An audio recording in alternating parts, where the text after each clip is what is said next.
하나님 말씀은 예레미야서 2장 2절입니다.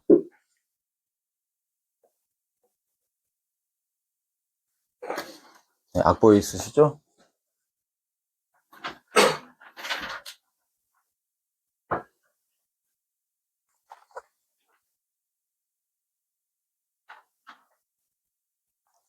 예레미야 2장 2절 한 절이니까 우리 같이 읽겠습니다. 시작. 가서 예루살렘의 귀들에다 소리치며 이같이 말하라. 주가 이같이 말하노라. 내가 너를 곧 너의 젊은 시절의 친절과 너의 정혼 기간의 사랑을 기억하노니 씨가 뿌려지지 아니한 지역인 광야 가운데로 내가 나를 따라 들어갔을 때라. 네. 예, 예레미야 유명한 선지자죠. 예레미야 선지자. 예레미야. 저거 예레미야 애가. 우리가 일명 눈물의 선지자라고 말하는 예레미야. 지난주에는 우리가 하박국서를 가지고, 우리의 기쁨의 근원이 무엇인지, 우리가 무엇 때문에 기뻐할 수 있고 기뻐해야 되는지, 바로 그 기쁨의 근원이 주님이라고, 그리고 주님을 사랑하는 것이라고 우리에게 말씀해 주셨어요. 근데 이번 주에는 제목엔 안 나와 있지만, 주님의 슬픔에 대한 것을 말씀 나누기를 원하시더라고요. 슬픔. 여러분, 우리가 예수를 믿는다는 것은, 예수 믿는 사람들은 진실한 그 예수 믿는 사람들 안에는 그 거룩한 슬픔이 있어야 된다고 저는 생각을 합니다. 거룩한 슬픔.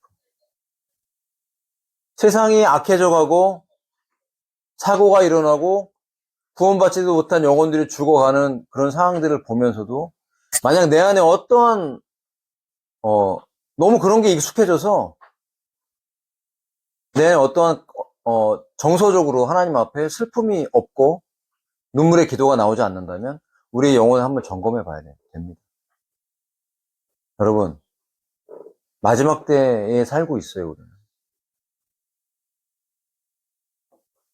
그러면 이제 많은 사람들이 마지막 시즌을 알고 있는데, 그러면, 그래서 어쩌라는 것이죠? 이렇게 얘기할 수 있죠. 그래서요, 일상적인 삶을 살잖아요. 맞습니다. 일상적인 삶을 살아요. 똑같아요. 우리가 뭐 사는 게 다릅니까? 우리 재호 형제 직장 생활 하죠. 또 학교 다니죠. 연애하고 할 거 다 하잖아요. 밥 먹고. 특별한 거 먹습니까? 맨날 숨겨놓은 거 더 맛있는 거 먹어요? 이제 못 먹으니까 더 맛있는 거 먹고 살자. 그러지 않잖아요. 일반적으로 우리가 먹고 살고 삽니다. 똑같이, 겉모습은 똑같이 살아가는 것 같지만, 우리의 내면 안에 하나님의 마음을 가진 자들은 하나님의 거룩한 슬픔이 있어야 돼요.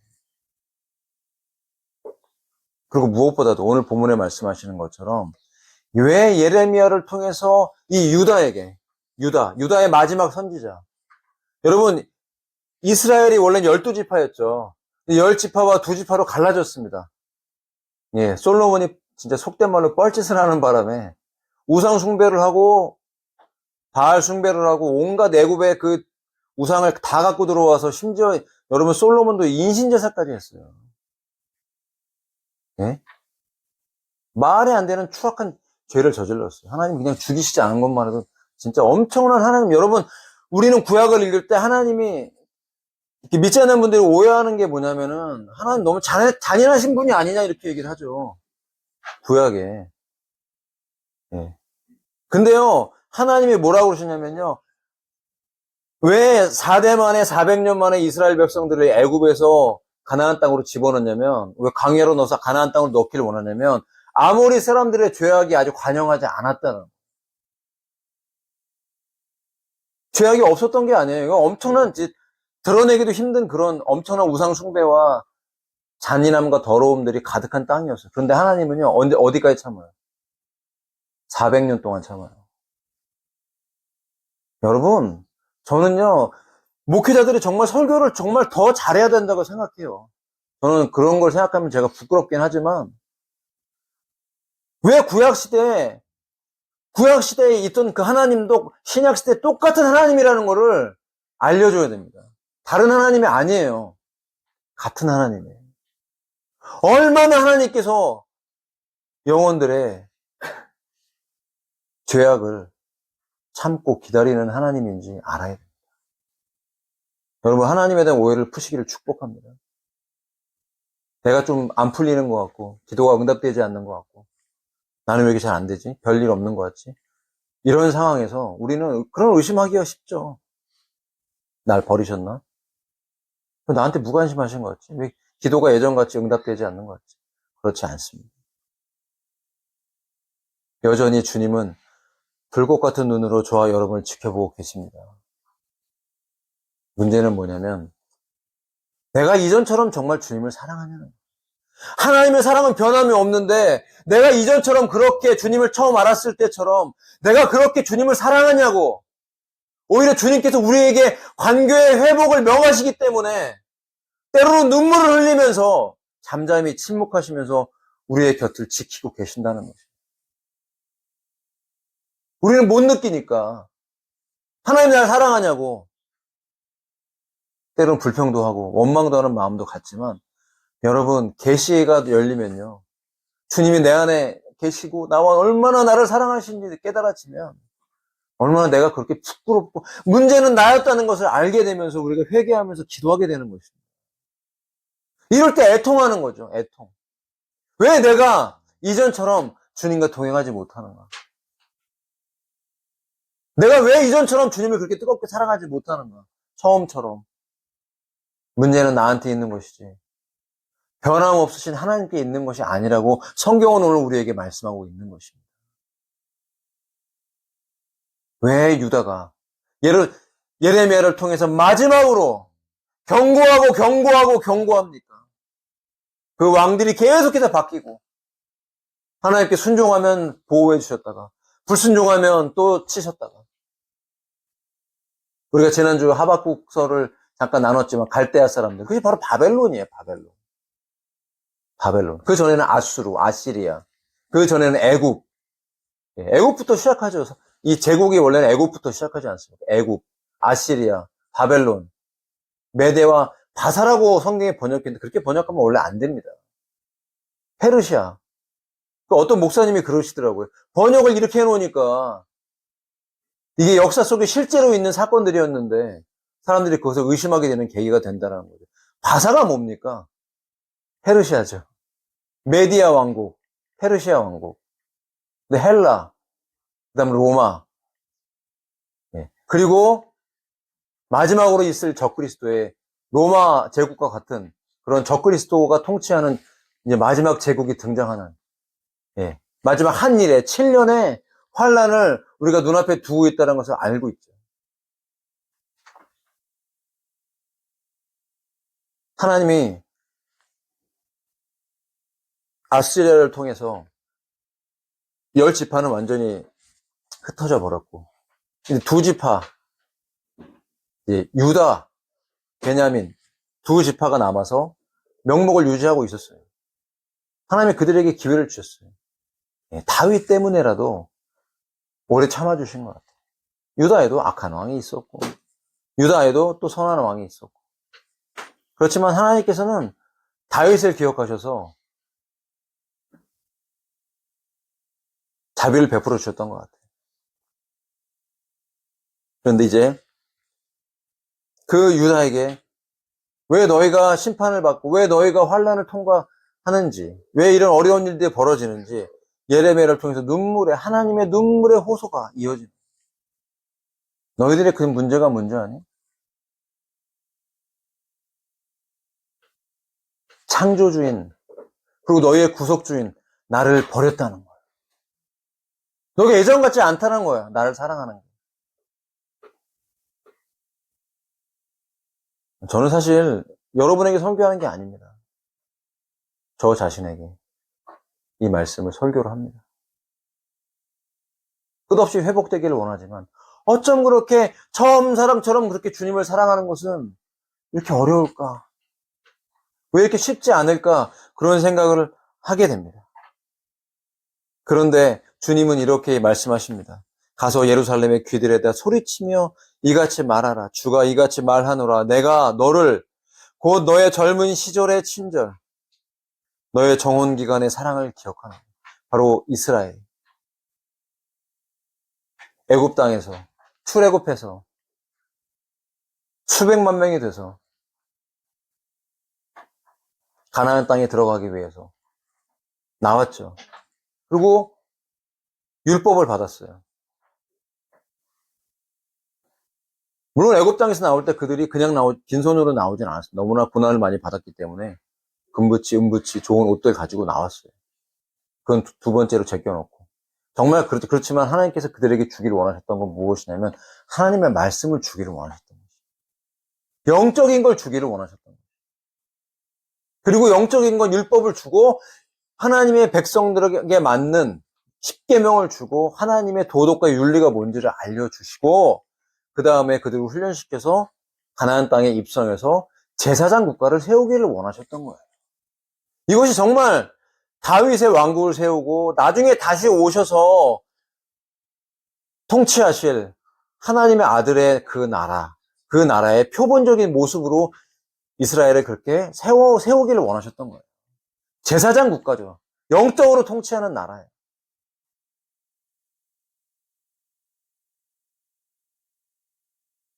그 영적인 거라는 것은 무엇이냐면 바로 우리 내면에 깊이 있는 내가 영적인 사람이라는 증거는 다른 게 아닙니다.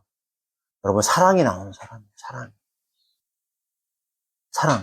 사랑할 수 있으면 진짜 사랑의 극치는 친구를 위해서 목숨을 바치죠.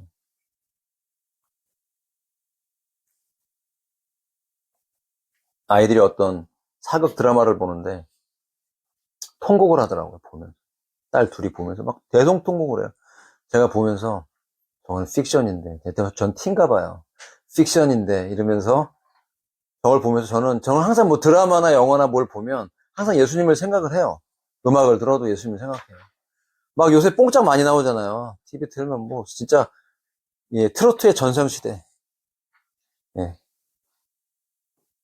나훈아는 은퇴하시고 이명웅이 나오셔서 모든 돈을 다 긁어 모으는 그런 시대. 트로트 음악이 막 나오죠. 그 트로트 음악의 가사 여러분 들어보셨어요? 사랑입니다, 사랑.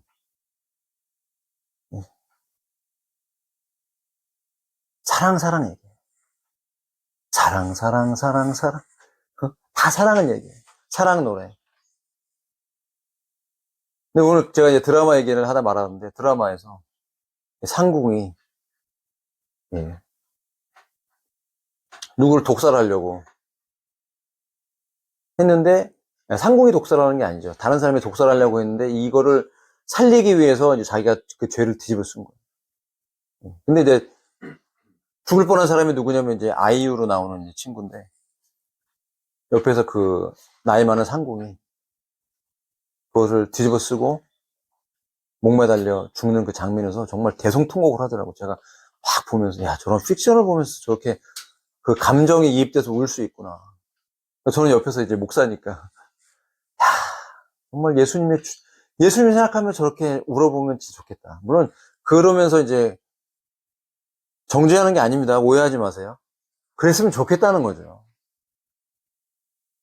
극장에 가서도 여러분 어떤 영화를 보면서 누군가 그 어떤 주인공을 위해서 사랑해주고 대신 대가를 지불해주고 심지어 생명까지 내어준다면 우리가 그런 영화를 보면서 눈물을 흘리잖아요. 감동을 받죠. 그런데 여러분 예수님이 나를 위해 죽으시고 정말 십자가에서 나를 위해 몸을 찢고 피 흘리신 것이 사실로 다가오지 않는다면 그리고 내가 얼마나 죄인인지 모른다면 그분이 죄인인 나를 위해서 십자가에 죽었다는 게 그렇게 실제적으로 다가오지 않을 것입니다. 제가 요새 계시록을 다시 공부하고 이제 유튜브를 하려고 진짜 제 방에다 준비를 다 끝냈어요. 완벽하게 다 끝냈어요.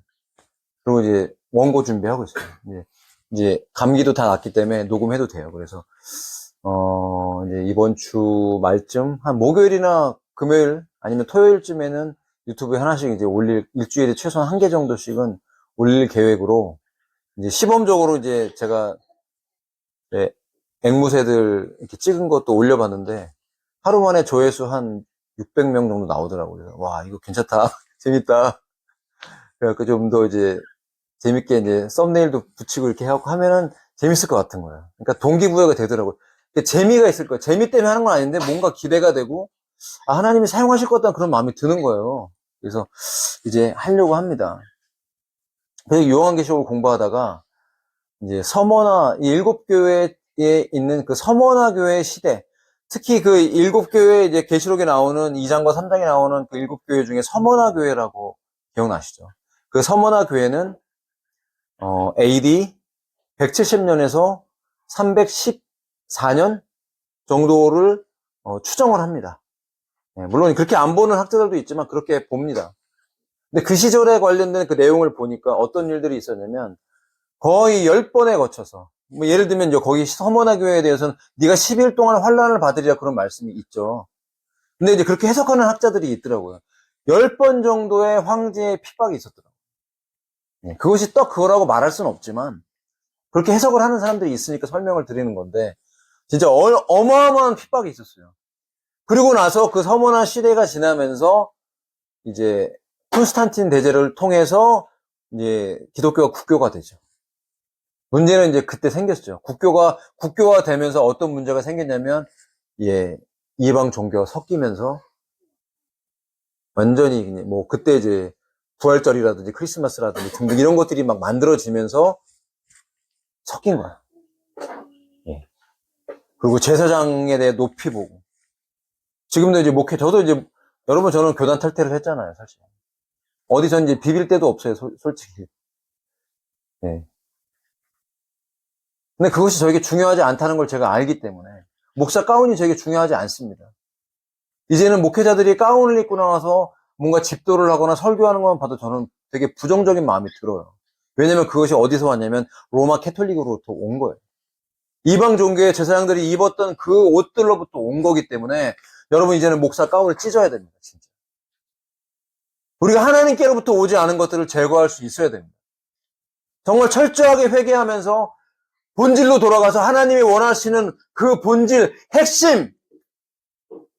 핵심으로 들어가서 십자가의 복음으로 들어가서 하나님에 대한 온전한 사랑이 회복될 때 이것이 바로 주님이 오실 세대가 준비해야 될 가장 중요한 것입니다. 사랑. 십자가의 사랑.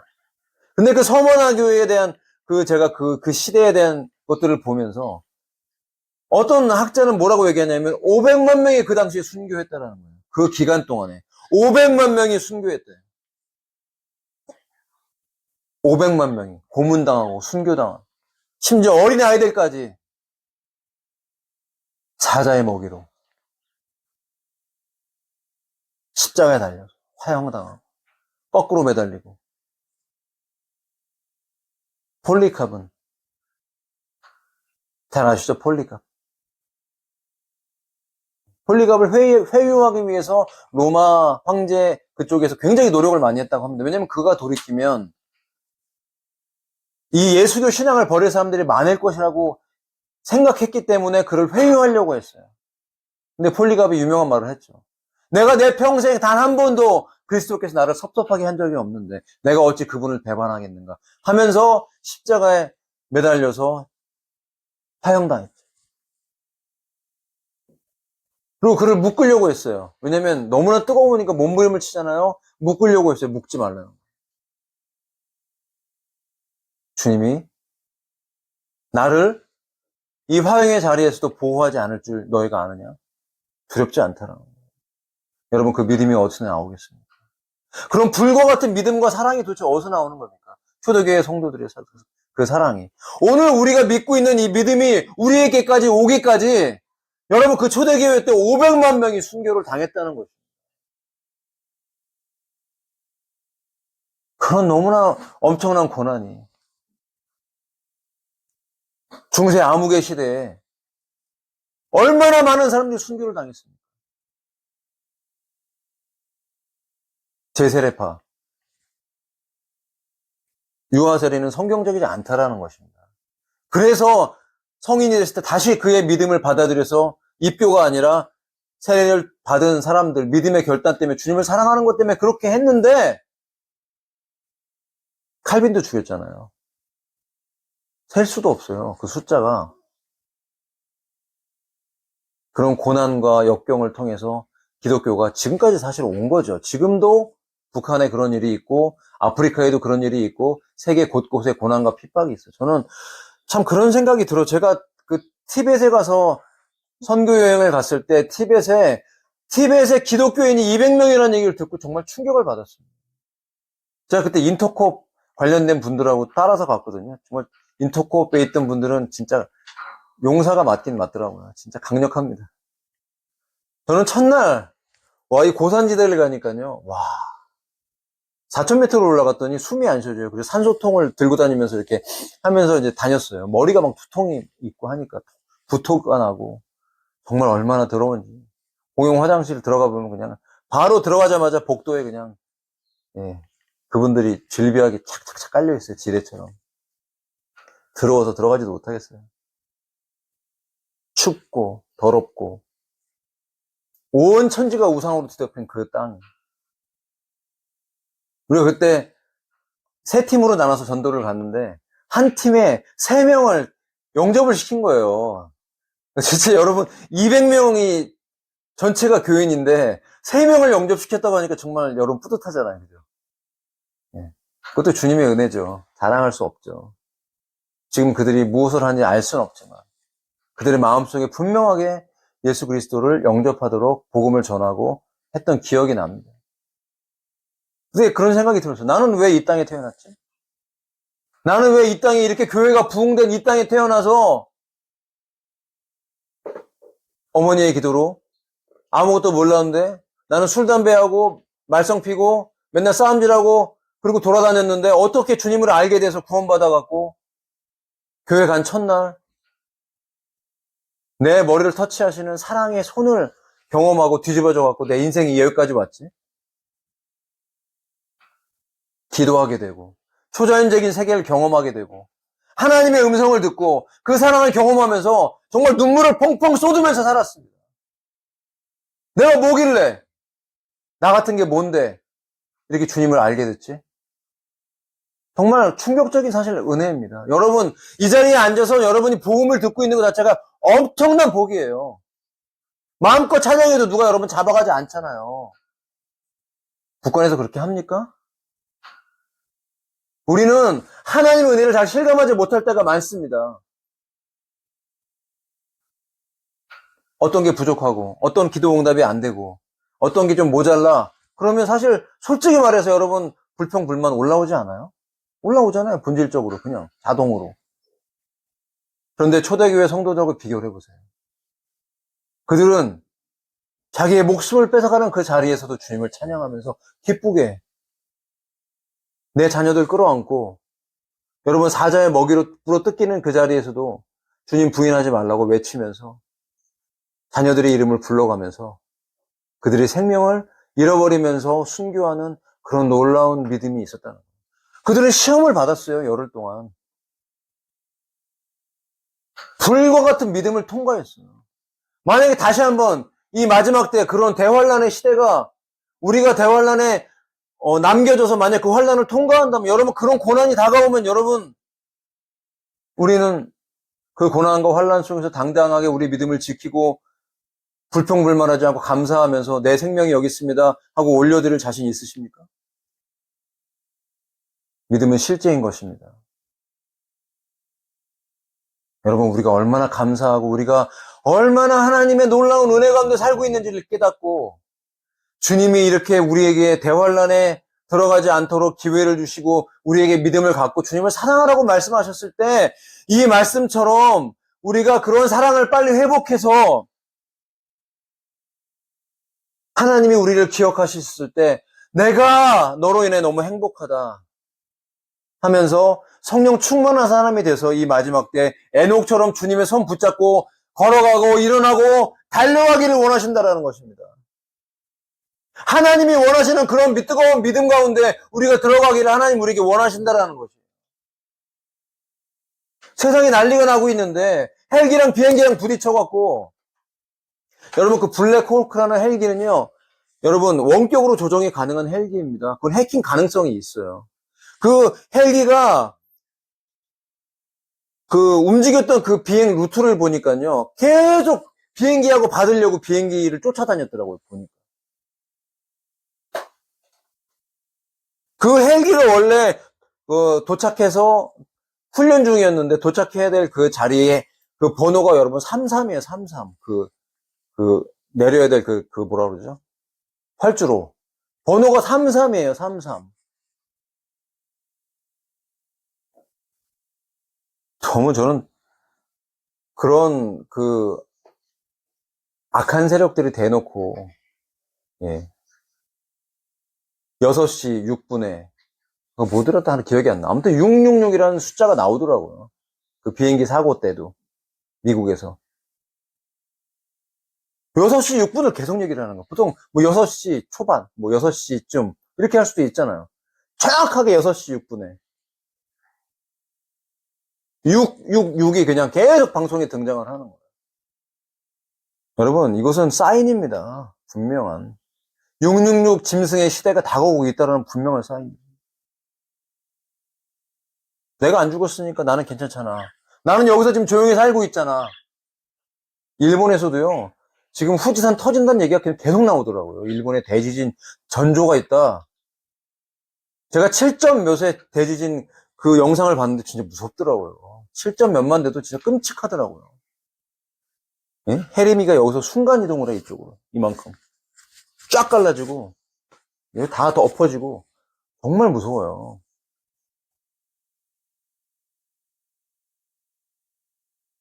전쟁이 나야만 문제입니까? 우리나라가, 여러분, 북한의 위협 때문에 전쟁이 나야만 문제입니까? 지금 부정선거 때문에 시끄럽죠? 이미 중국은요, 우리나라를 매개 숙주로 해서요, 전 세계에, 여러분, 선거에 이미 다 개입했습니다.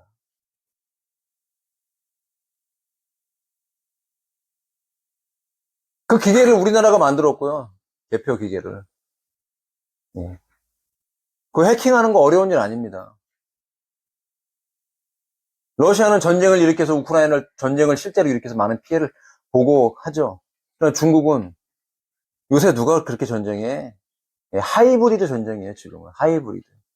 해킹을 통해서 전 세계 정치인들을 친중으로 바꾸고 해킹을 통해서. 여러분, 중국의 여러분 그 로봇의 발전이 얼마나 엄청난지 아십니까? 인간하고 똑같아요. 거의 이 관절이 움직이는 게 지금은. 그것이 무엇을 의미하겠어요?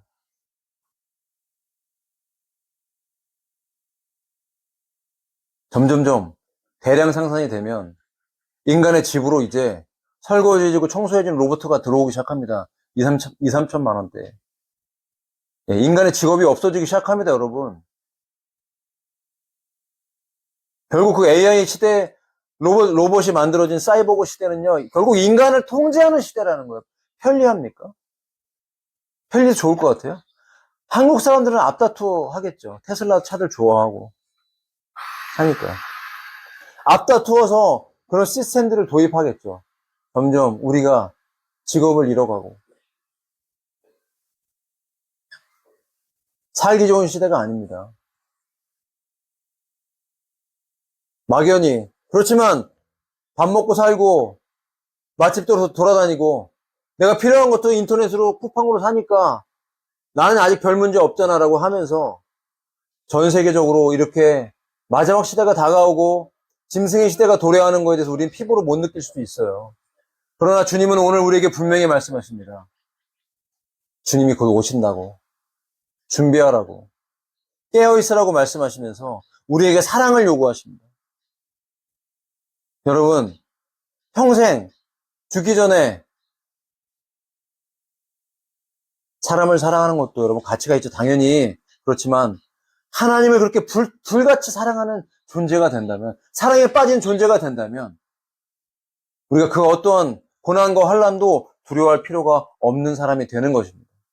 환경이 중요한 것이 아니라 그 환경을 넉넉히 이길 수 있는 예수님과 사랑에 빠진 존재가 될 때 여러분 그것이 바로 형통한 자의 삶이라는 것을 기억하시기 바랍니다. 요셉이 부러우세요? 요셉과 바울은 종종 비교가 되죠. 많은 사람들이 자녀를 위해 기도할 때 바울처럼 되게 달라고 기도 안 합니다. 요셉처럼 되게 달라고 기도하죠. 왜? 요셉의 애굽의 총리를 기억하고 전 세계의 돈을 먹는 것을 틀어잡았던 그 권위와 권세를 생각하죠. 그러나 요셉이 오랜 시간을 감옥에 갇혀서 고난과 역경을 통과했다는 것을 여러분 기억하십니까? 그런데 그 요셉이 형통했다고 얘기해요. 감옥에 있는데 형통했대요. 감옥에 갇혀있는데 뭐가 형통합니까? 왜 형통합니까? 여호와께서 함께 하셨기 때문에 형통하다. 여러분, 이 형통의 개념을 바꿔야 됩니다. 고난과 환란이 있다고 형통하지 않은 게 아닙니다. 어떤 상황에서도 하나님은 우리가 형통하기를 원하십니다. 아멘? 여러분, 만사형통이 있습니다. 그 만사형통의 기준이, 성경적 기준은 무엇이냐면 바로 하나님과 내가 함께하고 있는 자. 그 사랑이 내 안에 들어오고 내 사랑이, 내게 주셨던 그 사랑이 주님께로 흘러들어가면서 사랑을 주고받는 나의 모든 행위가 사랑이 들어오고 사랑이 나가면서 사랑을 주고받는 그런 관계. 그래서 하나님의 마음을 기쁘게 해드리는 관계. 나는 주님께 소중한 존재야 라고 생각하는 것이 하나님께 굉장히 귀한 생각이라고 오스왈드 챔버스 목사님이 얘기했죠. 여러분, 주님께 소중한 존재가 되시기를 축복합니다. 만약 그렇게 생각하지 못하고 내 안에 그런 주님과의 사랑을 주고받음이 없다면 우린 열등감에 빠질 수밖에 없죠. 무엇을 해도 열등감에 빠집니다. 인간은요. 어떠한 부귀영화를 누리고 살아도 우리는 열등감에 빠져서 늘 나의 외모나 나의 어떤 걸 치장하기 위해서 많은 것들이 필요한 존재가 되는 거예요. 여러분, 그것이 있다고 내가 존귀한 존재가 되는 게 아닙니다. 엄청나게 비싼 차를 타고 100평짜리 집에 살고 금은보화를 차고 다닌다 할지라도 내가 존귀한 존재가 되는 게 아닙니다. 많은 사람들이 외제차를 타는 이유가 그런 거라고 합니다. 누가 나를 볼 때 괜찮은 사람이다. 네. 그렇게 봐준다는 거죠. 그것이 인간이죠. 내 외모를 그럴싸하게 남에게 과시할 때, 인스타그램에 내가 외국 가서 비싼 스테이크 먹고 수영하는 모습을 올렸을 때 굳이 왜 그 만족을 위해서 그런 것들을 올립니까? 누구 보라고? 남들이 보고 부러워하라고. 혹시 뭐 안 그런 사람도 있겠지만 그런 사람이 많을 거라고 생각을 합니다. 왜 그럴까요? 인간은 본질적으로 그렇게 끊임없이 하나님이 없고 하나님의 사랑이 없으면 누군가에게 나를 과시하지 않으면 살 수 없는 본질적으로 그런 존재예요. 그렇기 때문에 벌거벗은 것을 부끄러워했던 아담과 하와처럼 무화과 나뭇잎으로 끊임없이 나의 치부를 가리지 않으면 안 되는 거죠. 왜 그럴까요? 나는 인정하지 않아도 바로 내 안에 죄가 있다는 것을 본능적으로 인지하기 때문에 그렇다고 저는 생각을 합니다. 죄의 문제. 그 죄인으로 태어난 존재들은 내 안에 수치심을 갖고 있는 거예요.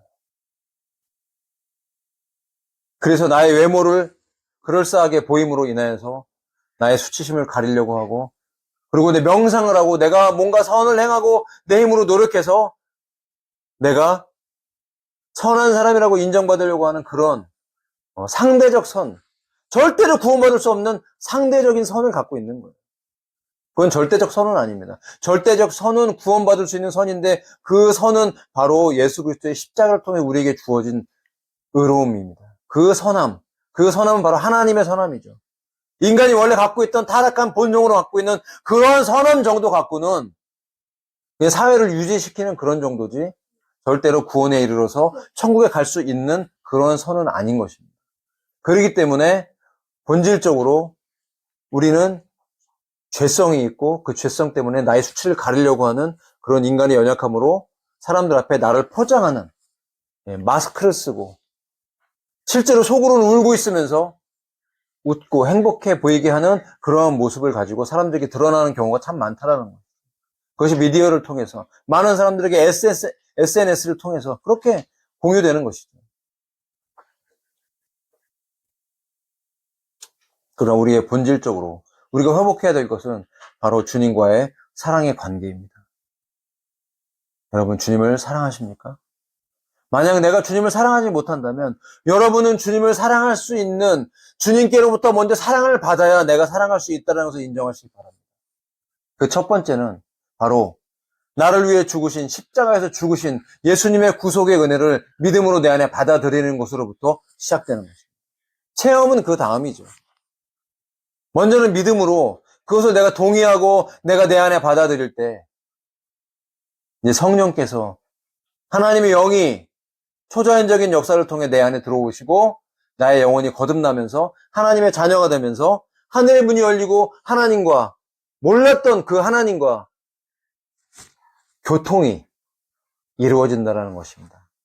사랑의 교통. 이것이 처음 사랑이죠. 그래서 그분을 체험하고 그분의 사랑을 체험한 사람들은 내가 그분을 위해, 주님을 위해 살겠다고 몸부림치면서 살아가는 게 처음 사랑의 여정인 것입니다. 이것이 바로 오늘 예레미야를 통해서 유다에게 말씀하고 있는 것이에요. 너의 젊은 시절, 광야에서 나를 따랐고 가나안 땅에 입성했을 때 너희가 나를 따랐다고 했던 모든 그 여정들을 말하고 있는 것이에요. 너의 젊은 시절의 친절. 저에게도 처음 사랑이 넘쳤을 때 주님께 정말 친절했던 때가 있었습니다.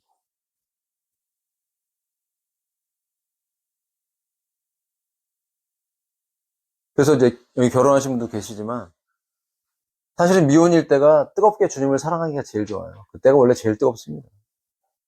네. 물론 결혼하고 나서 결혼 생활하면서 가족을 섬기면서 그 안에서 고난과 환난을 통과하면서 성숙해가는 부분은 분명히 있죠. 네. 그러나 정말 미혼 때는요, 주님만 사랑할 수 있잖아요. 네. 정말 좋은 기회입니다. 여러분이 아직 결혼하지 않았을 때 주님을 뜨겁게 사랑할 수 있는 정말 좋은 기회, 이 찬스를 놓치지 마시기를 축복합니다. 그렇게 얼마 시간이 많지 않아요. 조요 오는 거 보세요.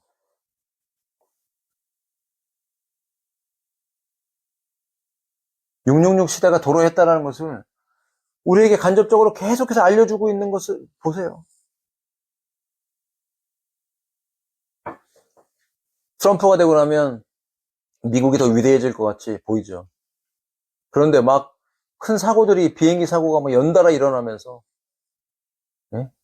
주가 폭락의 조짐이 있고 안전자산이 수요가 올라가고, 네.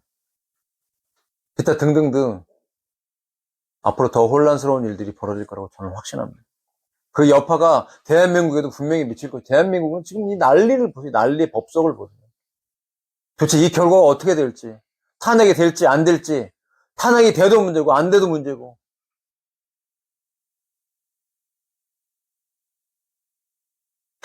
어디에다 생각을 둬야 될지, 어디에다 마음을 둬야 될지. 에라이 모르겠다. 맛있는 거나 먹고 다니자. 만약 그것이 우리의 생각이라면 오늘 여러분 그 생각을 고치시길 바랍니다. 이 시즌에 여러분의 필요, 우리가 꼭 필요한 것들을 주 앞에 구하는 그 여정들이 있죠. 여러분 필요한 거 있으시잖아요. 취업도 해야 되고, 이사도 가야 되고, 결혼도 해야 되고, 돈도 벌어야 되고, 등등등, 건강도 구해야 되는 우리의 필요 앞에서 그 모든 필요에 내가 원하는 것들을 구하는 거에 앞서서 여러분 그 모든 필요에 대해서 하나님이 뭘 원하시는지 구해보셨나요? 내 취업에 대해서 내가 필요한 것인데 하나님은 무엇을 원하실지, 하나님은 내가 어떻게 하기를 원하십니까? 라고 여러분 묻고 계시냐나요?